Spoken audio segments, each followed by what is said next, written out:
আজ 1 বছর 2 মাস হয়ে গেল আমার কাঙ্ক্ষিত চাকরি আমি পাচ্ছি না। কোনো অপরাধ না সত্ত্বেও তারা দেখতেছে যে তারা ভুক্তভোগী হচ্ছে। সেটা অনতিবিলম্বে শেষ করার জন্য আজকে আমাদের এখানে মানববন্ধন। সেখানে সর্বোচ্চ 2 মাস সময় লাগে, কিন্তু আমাদের ক্ষেত্রে সেটা দেখা যাচ্ছে মাস অতিক্রম হয়ে গিয়েছে। আমরা এখানে দাঁড়িয়েছি মূলত বাংলাদেশ প্যাডি উন্নয়ন বোর্ড সহকারী প্রকৌশলী পুর পদের যে নিয়োগটা হয়েছে সেই নিয়োগে আমরা 25 জনে আমাদের নিয়োগের যে ব্যাপারটা আর কি সেটা এখন পর্যন্ত বন্ধ হয়ে আছে।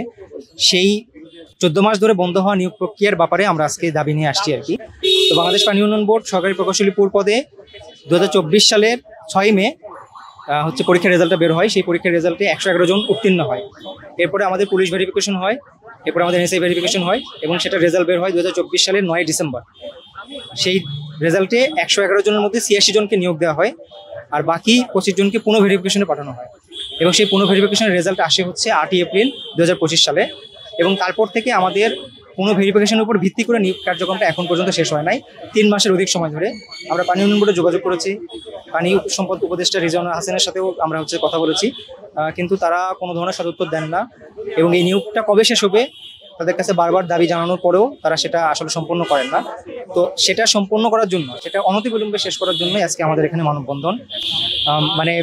কেন আমাদের নিয়োগ প্রক্রিয়া এত দীর্ঘ সময় 14 মাস ধরে এখনো বন্ধ হয়ে আছে, এটা কবে শেষ হবে এবং এই ব্যাপারগুলো খোলাসা করার জন্যই আজকে আসলে আমাদের এখানে মানববন্ধন।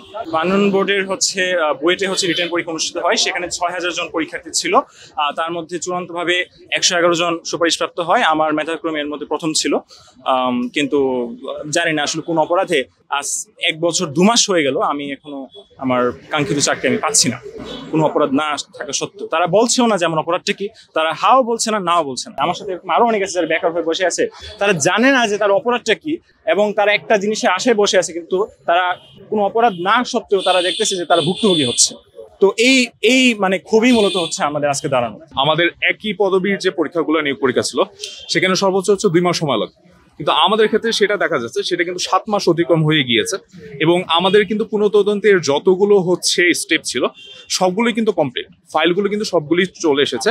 কিন্তু আমরা খোঁজ নিয়ে যেটা জানতে পারছি না আসলে কর্তৃপক্ষ যেটা বলছে যে আপনাদের নিয়োগ হবে, আমরা দেখছি, এই সপ্তাহে হয়ে যাবে, এই মাসে হয়ে যাবে, এরকম বলে কিন্তু আসলে প্রতি মাসে আমাদের সাথে আমি বলবো যে প্রহসন করা হচ্ছে।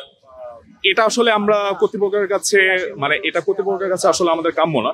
আমরা চাই অনতিবিলম্বে আসলে আমাদের যোগ্যতার ভিত্তিতে এবং ফলাফলের ভিত্তিতে যাতে খুব দ্রুত সম্ভব অনতিবিলম্বে আমাদের ফলাফলটা প্রকাশ করে দেওয়া হয়। আমরা চাই না এই বিলম্ব আর দীর্ঘায়িত হোক।